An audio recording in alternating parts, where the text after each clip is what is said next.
गुरु जी, ओशो का जो कंसेप्ट था वो जोरबा की बुद्धा था कि आप भौतिक भी पीक पे अपने जी सकते हैं और समय बुद्ध भी अपने आप अपने जो जारी है। क्या कभी मैं ऐसा सोचता हूँ कि हम लोगों ने गलती ये की है कि हम उनका बुद्धा का पार्ट भूल गए हैं और जोरबा पे हमने ध्यान ज्यादा दे दिया है, तो हम पैसे के पीछे, सेक्स के पीछे भागने लगे हैं और अब उसका मिसयूज करते हैं कि नहीं ओशो ने कहा है जोरबा, तो हम बुद्धा की बात छोड़ देते हैं और जोरबा को पकड़ लेते हैं। ये हम ओशो सन्यासी जो हैं वो बहुत ज्यादा इसका मिसयूज करते हैं। क्या ये ऐसा मिसयूज है या मेरा सोचना? ये बिल्कुल मिसयूज है और इस दर्शन के जोरबा द बुद्धा के दर्शन के चलते ही 90% ओशो सन्यासी पूरी तरह भ्रमित हैं और वो ध्यान की दिशा में भी गति नहीं कर रहे हैं, चाहे वो सुबह से शाम तक ध्यान क्यों न करते हैं। ये उनका प्रयोग था।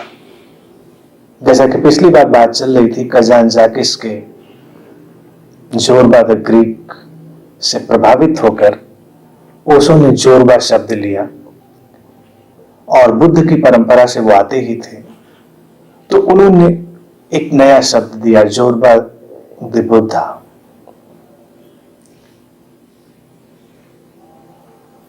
कजान जाकिस जिस कैरेक्टर को लेते हैं उसका प्रेजेंटेशन यही है कि जोरबा ऐसा व्यक्ति है जो भौतिक जीवन का भरपूर आनंद उठाना जानता है।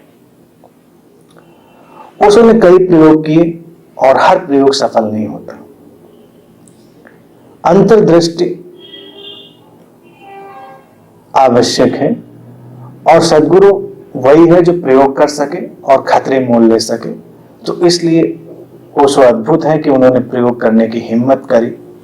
हालांकि ये प्रयोग बहुत ही संवेदनशील और जटिल था, बहुत संभावना थी व्यक्ति के भटक जाने की, लेकिन फिर भी आवश्यक था कि एक सेतु बनाया जाए, एक ब्रिज बने। और उन्होंने बहुत सारी और भी बातें कही, लेकिन व्यक्ति का जो मन है वो अपने अनुकूल बातें चुनने में कुशल है। व्यक्ति अपने अनुकूल बातें चुनकर अपना एक दर्शन गढ़ लेता है, इसलिए सबका अपना अपना दर्शन है। जब कोई किसी का भी अनुयायी हो, भक्त हो, प्रेमी हो और वो अपने गुरु के दर्शन की बात कर रहा हो, तो तुम्हें इतना यकीन से समझना चाहिए इस व्यक्ति का दर्शन है, ये उसका दर्शन नहीं, उसके गुरु का। यानी कि अगर तुम भी मेरी बात नहीं करोगे मेरे जीते जी भी, तो वो तुम्हारा अपना ही दर्शन होगा, मेरा नहीं। मैं उसकी जिम्मेदारी नहीं लेता कि तुम मेरी बात कहोगे तो तुम मेरी बात कह रहे होगे, तुम अपनी ही बात कह रहे होगे। इस बात को हमेशा ध्यान में रखें कि व्यक्ति अपनी ही बात करता है और अपने ही ढंग से समझता है। ओशो ने ये बात भी बहुत सारी जगहों पर कही कि जब जोरबा और बुद्धा की बात हो और इनमें से तुम्हें चुनाव करना हो अगर, तो तुम बुद्ध का चुनाव करना। अगर चुनने की ही बात हो तो बुद्ध को चुनो और संभव हो तो दोनों में संतुलन बना लेना। लेकिन व्यक्ति बुद्ध को कहां चुनना चाहता है?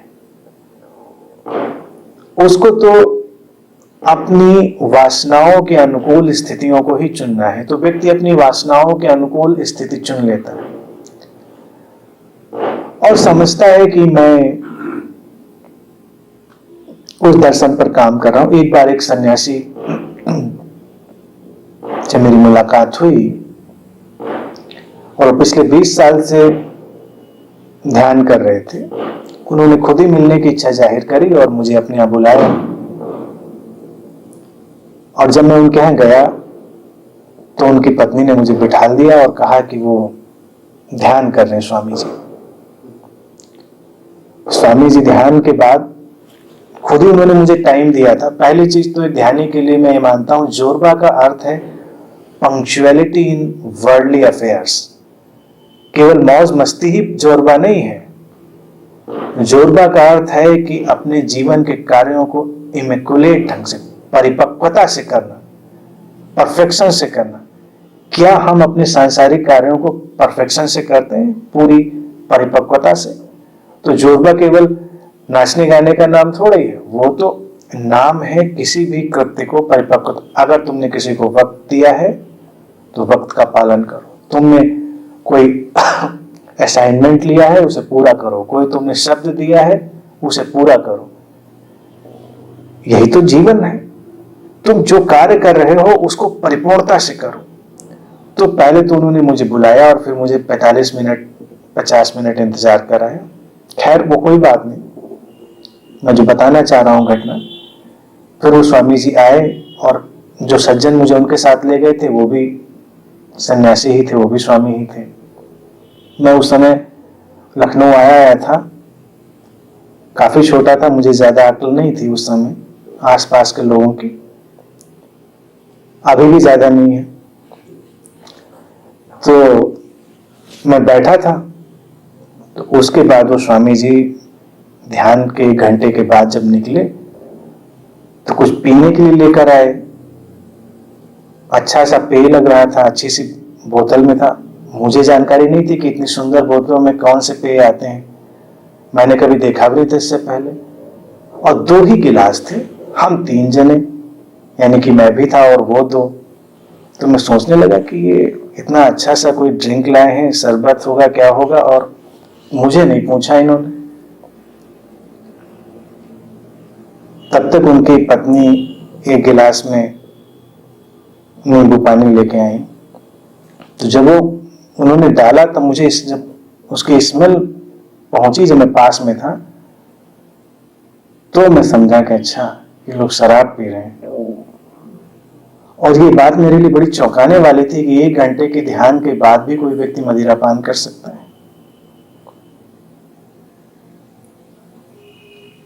दोनों बातें बिल्कुल विपरीत थे। अगर उनसे पूछो तो वो कहेंगे कि मैं तो जोरबादी बुद्धा को मिला रहा हूं, बुद्धा को अभी साध के आए थे, अब जोरबा को साध रहे हैं। इस साधने की बात नहीं है। कुछ चीजें जीवन में विपरीत परिणाम लाती ही लाती हैं। कुछ चीजें जीवन में एक साथ काम नहीं करती। ये केवल एक प्रयोग था, दर्शन था। दर्शन को समझा जाए तो उस पर काम हो सकता है। और जोरबा के दर्शन पर मेरा जो कहना है वो यही कहना है कि जोरबा का मतलब सांसारिक परिपक्वता। अगर तुम परिपक्व हो तो तुम संसार का बहुत सारा आनंद उठाने में सक्षम भी होगे। और तुम यकीन मानो कि जो व्यक्ति सांसारिक कार्यों में परिपक्व नहीं, वो आनंद भी नहीं उठा पाता। उसको लगता है कि वो आनंद उठाता है, लेकिन उठाता कभी नहीं। इसी मरीचिका में भागा भागा घूमता है। उसको लगता है यहां से उठा लेंगे, वहां से उठा लेंगे, उठता कभी नहीं। फिर उन्होंने दूसरी बात कह दी, संभोग से समाधि की ओर। और इस संसार में तुम एक व्यक्ति मुझे ऐसा ला के दिखा दो जो इस प्रक्रिया से समाधि को उपलब्ध हो गया। एक व्यक्ति, तुम पूरे इस प्लेनेट अर्थ से एक व्यक्ति ढूंढ के नहीं ला सकते।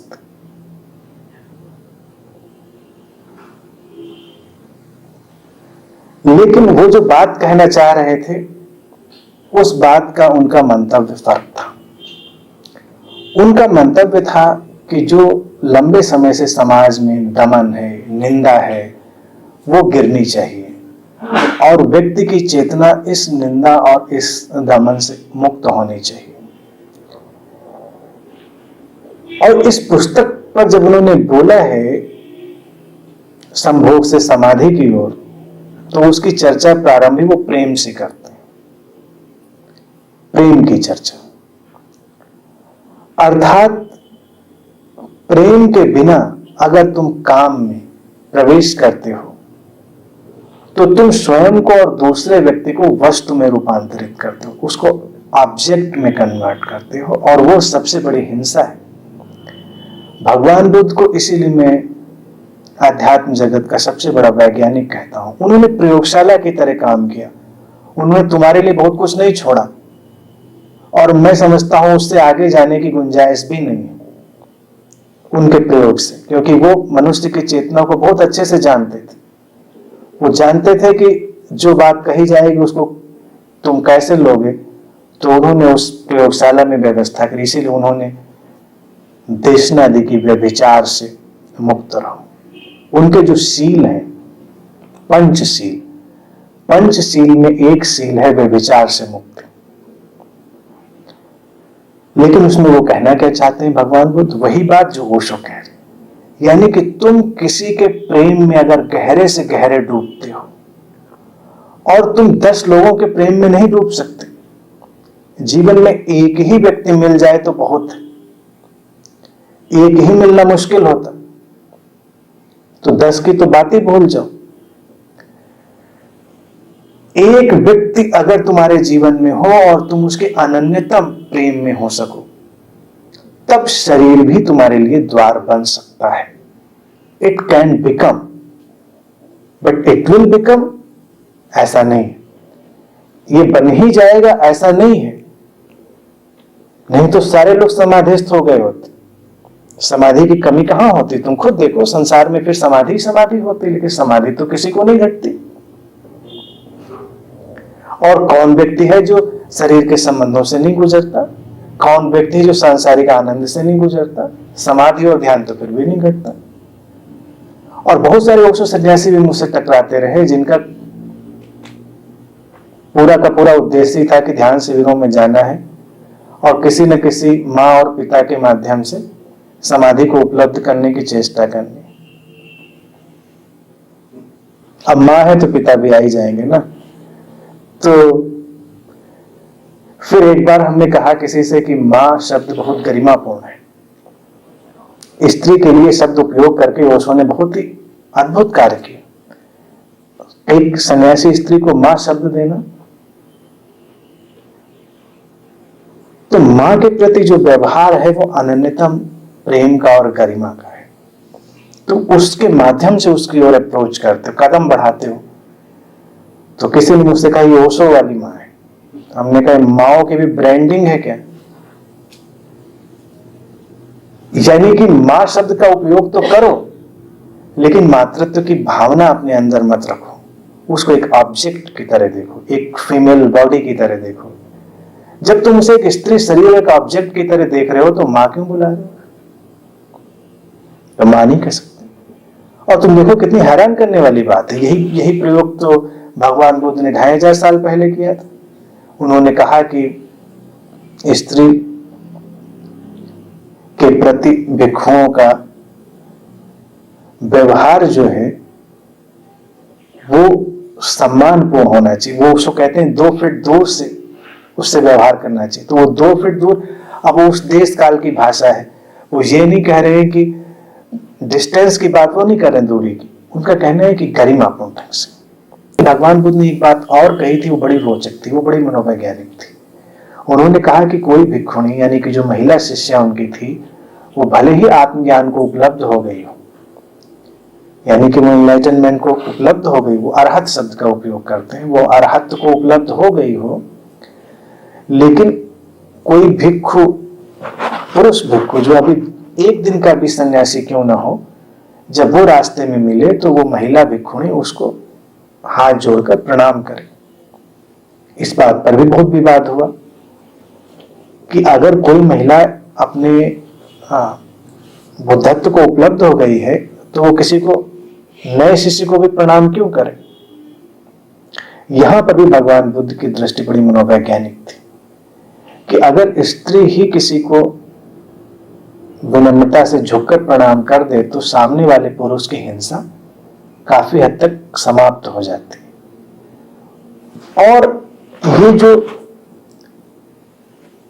काम का इतना अध्यात्म में उपद्रव रहा है वो इसीलिए रहा है क्योंकि वो हिंसा से जुड़ा हुआ है। उसमें कहीं ना कहीं हिंसा की छवि है, और प्रेम वो एल्केमी है कि इस हिंसा के वातावरण को, इस हिंसा की प्रक्रिया को भी वो शुद्ध करती है। इसीलिए जब तुम किसी के प्रति गहरे प्रेम में हो तब काम भी द्वार बन सकता है, उसके पहले नहीं। तो बात तो बिल्कुल सही वो कह रहे हैं, लेकिन उसके पहले की सीढ़ी चढ़नी होगी ना। अगर हमको समाधि की ओर जाना है तो पहले प्रेम को जानना है, किसी के अनन्यतम बेशर्त प्रेम में वो प्रेम ही ना खोज पाए तो वो द्वार कभी ना खुलेगा। रहा सवाल सांसारिक वस्तुओं का आनंद लेने का जोरबा। तो सांसारिक वस्तुओं के आनंद में कोई विरोध नहीं है, लेकिन उतनी ही जिम्मेदारी भी। जितनी तुम जिम्मेदारी संसार के प्रति अनुभव करोगे, उतना ही उसका आनंद ले पाओगे।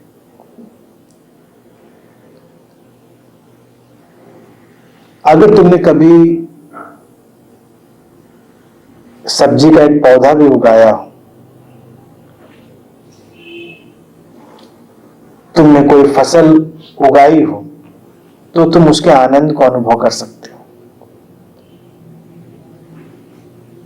कभी तुमने कोई पेड़ बोया हो और फिर उसके फल को तुमने खाया हो, चखा हो, तो वो आनंद बिल्कुल अलग होगा बजाय कि उस फल को खाने के जिसे तुम बाजार से खरीद के लाते हो।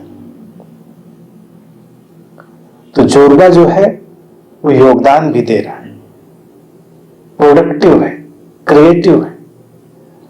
तो सांसारिक आनंद का लाभ उठाने का जो जोरबा का कॉन्सेप्ट है, उसको थोड़ा व्यापक करना होगा। वो ऐसा ही नहीं है कि बस मस्ती ही मस्ती, वो प्रोडक्टिविटी, क्रिएटिविटी और इस धरती के प्रति एक ग्रेटिट्यूड का भाव, एक। और जब ये सब बातें आएंगी तो तुम देखोगे कि तुम कितने ही कंपैशनेट हो रहे हो और तुम छोटी छोटी बातों का कितना आनंद उठा पा रहे हो।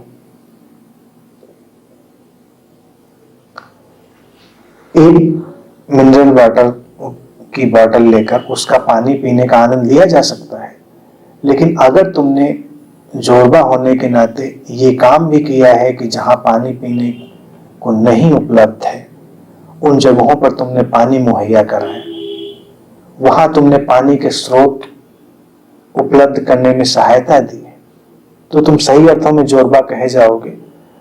और जब कई लोगों तक तुमने पानी पहुंचाने की भूमिका निभा ली जहां पानी नहीं मिल पा रहा था, तब तुम एक घूंट पानी का जितना आनंद ले पाओगे उतना तुम कभी नहीं ले पाओगे। तो आनंद लेना कितना अजीब है, उसके कितने पहलू हैं तुम देखो। आनंद लेना ऐसा नहीं कि तुम अकेले के लिए आनंद ले सकते हो। तुम्हारे आसपास अगर भूख है, तुम अकेले भोजन का आनंद कैसे ले सकते हो? तो कुछ करोगे, समथिंग क्रिएटिव, समथिंग प्रोडक्टिव, वही तुम्हें ध्यानी बनाएगा। कोई करुणा का तुम्हारे विस्तार देगा। अब रहा सवाल सेलिब्रेशन का, तो हमने अनंत पद पर जानबूझ के अभी नाच गाना बंद कर रखा। बड़े बड़े अवसर होते हैं, नाच गाना नहीं होता। अभी बर्थडे भी मेरा आने वाला है, कुछ होता है उन दिनों में, कितना हो पाता है। लोग अक्सर मुझे शिकायत करते हैं कि ज्यादा कुछ हो नहीं पाता, मजा नहीं आता। मैं धीरे धीरे छूट दे रहा हूं उसकी, क्योंकि मेरा कहना है कि सेलिब्रेशन स्टेट ऑफ कॉन्शियसनेस है। Unless you achieve that state, तो कोई गाना बजाकर नाचना सेलिब्रेशन नहीं है। सेलिब्रेशन का मतलब ये नहीं है कि बस कोई सीडी लगाई, म्यूजिक बजा, नाचना शुरू। बिना नाचे भी तो नाच होता है। जब तुम्हारा रोम रोम नाचता है, तब तुम बैठे हो और तुम्हारे शरीर का कण कण एक नृत्य में, वो पुलक, वो आनंद। और जब तुम्हारे होने से ही पुलक पैदा हो, तो मैं समझता हूं वो उत्साह। तुम यहां कमरे के अंदर आओ और तुम्हारे आने से लोग खुश हो, कोई आहत ना हो, तुम उत्सवपूर्ण हो।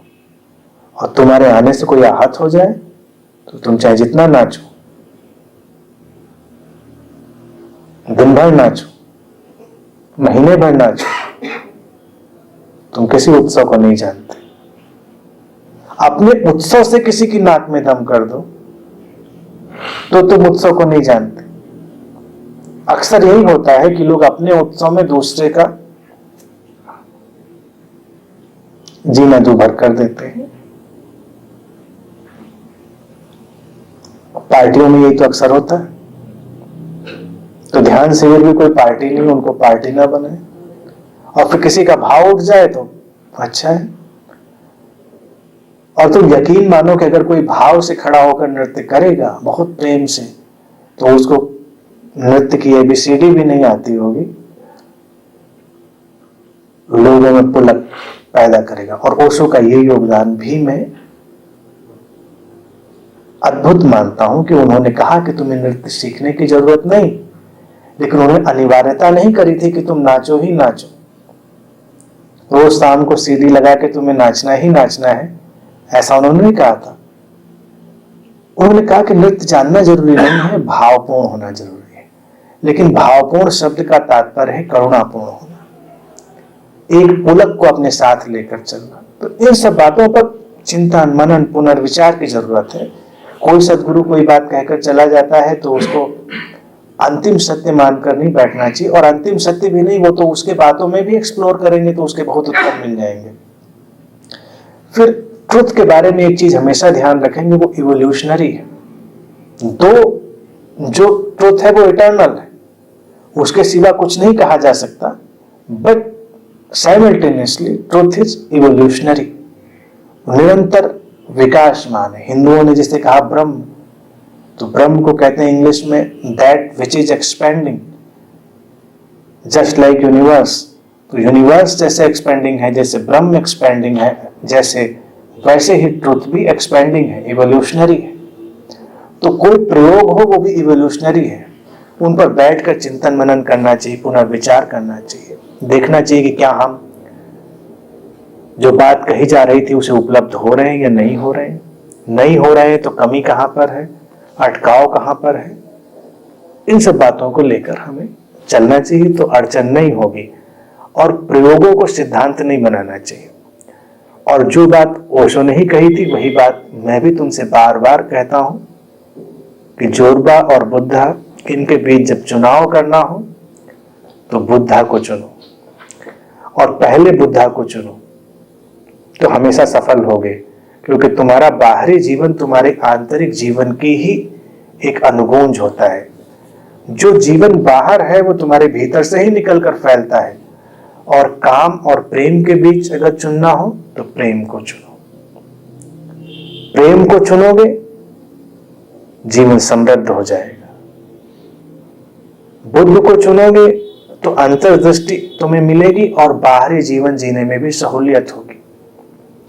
उत्सव को अगर चुनना है तो पुलक को चुनो, करुणा को चुनो, और तुम देखोगे कितना उत्सव है।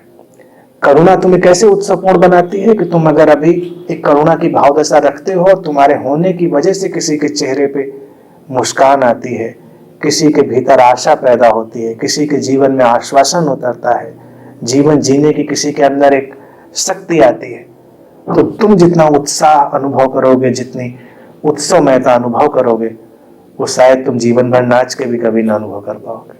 मैं नृत्य के विरोध में नहीं हूं, मेरी बात समझ रहे हैं ना, मैं केवल बात को समझा रहा हूं।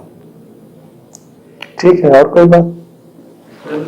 प्रेम और करुणा के दो शब्द हैं और भगवान ने करुणा शब्द का बहुत उपयोग किया है।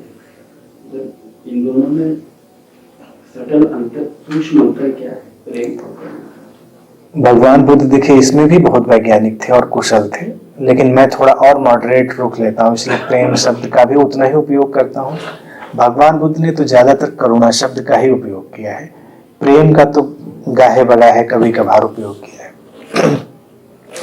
क्योंकि प्रेम से उनको फिर वही खतरा लगता था कि प्रेम फिर व्यक्ति की स्वार्थपरता और वासना का केंद्र बन सकता है। करुणा सीधी साफ थी, उनका कहना था करुणा का अर्थ है किसी दूसरे के प्रति संवेदनशील होना। प्रेम भी देखा जाए एक अर्थ में वही है, दूसरे के प्रति संवेदनशील होना। दूसरे के प्रति संवेदनशील हुए बिना तुम उससे प्रेम कर कैसे सकते हो? अन्यथा जिसे प्रेम तुम जानते हो, अगर गौर से देखो तो वो एक झक है। किसी को एक झक पकड़ लेती है और वो किसी के प्रेम में पड़ जाता है, दूसरे का ख्याल भी नहीं करता कि दूसरा तुम्हारी वजह से प्रसन्न है, नहीं तुम दूसरे की वजह से प्रसन्न हो रहे हो, किसी के साथ होने से, किसी के पास होने से, लेकिन दूसरा भी तुम्हारे पास होने से, साथ होने से उतना ही प्रसन्न हो रहा है। जब तुम ये देखने लगते हो तो प्रेम वास्तविक होता है, और उसी को बुद्ध करुणा कह रहे हैं। करुणा का अर्थ है कि दूसरे के जीवन की जो तरंग है उसके प्रति संवेदनशील हो। इसीलिए उन्होंने अहिंसा शब्द का पूरा उपयोग किया, और अहिंसा के साथ ही करुणा का। अहिंसा का तुम चोट पहुंचाना नहीं चाह रहे हो, लेकिन प्रेम के नाम पर हम जितनी चोट पहुंचा देते हैं लोगों को, उतनी तो शायद हम युद्ध के नाम पर भी चोट नहीं पहुंचाते। इसीलिए वो प्रेम शब्द से थोड़ा सा कन्नी काट गए, क्योंकि वो अहिंसा शब्द का भी उपयोग कर रहे थे।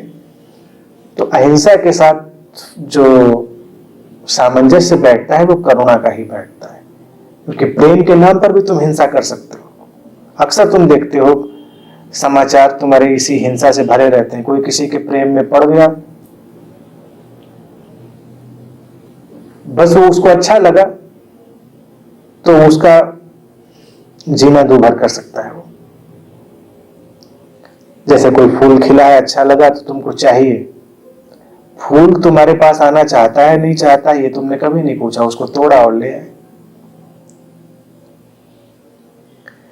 ऐसे ही जब कोई किसी के प्रेम में होता है तो उसके ऊपर इतना हावी हो जाता है कि उसको सांस लेना मुश्किल हो जाता है। उसी पे खलील जिब्रान प्रॉफिट ने कहते हैं कि let there be spaces between your togetherness. अपने साथ के बीच कुछ स्पेस रखो, इतने नजदीक ना आ जाओ कि सांस लेना मुश्किल हो जाए। लेट देयर बी स्पेसेस, इस अंतर्दृष्टि को करुणा ही तो कहते हैं कि लेट देयर बी स्पेसेस। दूसरे को थोड़ा स्पेस दो। स्पेस देने का तात्पर्य है कि तुम उसके प्रति थोड़ी समझ और संवेदना का उपयोग करो। प्रेम के बारे में खलील जिब्रानी बहुत सुंदर बात और कहते हैं किसी जगह पर। वो कहते हैं कि जब किसी के साथ मौन बैठना आनंदपूर्ण हो तब तुम उसके प्रेम में हो। यानी कि जब किसी का मौन तुम्हें आनंदित करे, बात छोटी सी जान पड़ती है क्योंकि हम बोलने के पीछे छुप जाते हैं। इसीलिए प्रेमी लोग बहुत बोलते हैं, चुप नहीं बैठते, क्योंकि बोल बोल के तुम अपने को छुपा लेते हो। लेकिन तुम चुप बैठो, और फिर जब तुम चुप बैठते हो तो तुम्हारी एनर्जी, तुम्हारी ऊर्जा एक दूसरे को छूती है, और उस ऊर्जा के स्पर्श में भी तुम सहज बने रहो और प्रसन्न बने रहो तो तुम प्रेम में हो। लेकिन अगर तुम मौन ही नहीं होगे, बोलते ही रहोगे या कुछ करते ही रहोगे, तो ऊर्जा को अनुभव करने का वक्त ही नहीं मिलेगा और तुम जान ही नहीं पाओगे कि हो क्या रहा है। यानी कि साथ बैठे हो तो कभी पॉपकॉर्न खाना है, या कोई टीवी देखना है, या पिक्चर देखनी है, कुछ ना कुछ करते रहना है, या कुछ बातें करनी है। प्रेम का तात्पर्य कुछ करते रहना है। खलील जिब्रान कहते हैं चुप हो जाना, थोड़ी देर मौन में बैठ जाना। इसीलिए मौन बड़ा बोझिल हो जाता है। अक्सर तुम देखो कि अगर तुम किसी के साथ थोड़ी देर चुप हो जाओ तो वातावरण बोझिल होने लगता है। बोझिल इसलिए होने लगता है क्योंकि अब एक दूसरे को बर्दाश्त करना मुश्किल है। चुप हो जाओ और वातावरण बोझिल ना हो बल्कि अपलिफ्टेड हो जाए तो समझो कि प्रेम। तो ये तभी हो सकता है जब तुम दूसरे के प्रति संवेदना से भरो। तुम दूसरे के पास बैठे हो, इस बात की भी चिंता करते हो तुम कि तुम्हारे बैठने से दूसरे को अच्छा लग रहा है या नहीं लग रहा है। तुम्हें अच्छा लग रहा है इसलिए बैठना चाहिए उसको। दो दृष्टियां हैं। करुणा का तात्पर्य यह है कि तुम पहले दूसरे की फिक्र करते हो कि तुम्हारी उपस्थिति से दूसरा आहत तो नहीं हो रहा,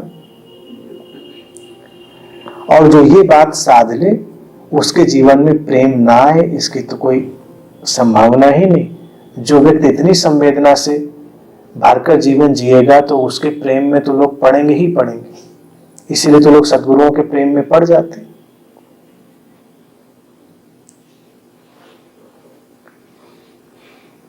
तो इसीलिए करुणा तो ज्यादा महत्वपूर्ण है, और करुणा को अगर थोड़ा विस्तार दिया जाए तो वही प्रेम का रिफाइंड फॉर्म है।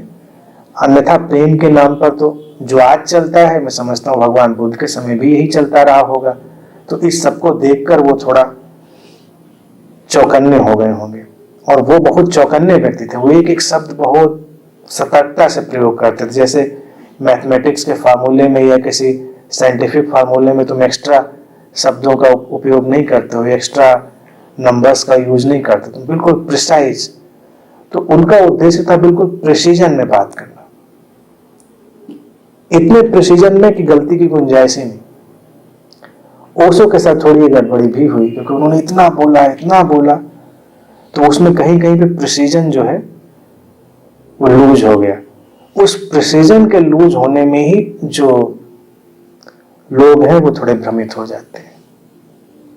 लेकिन सबका अपना अपना ढंग है, सब अपनी जगह अद्भुत है। ठीक है, आज के लिए इतनी।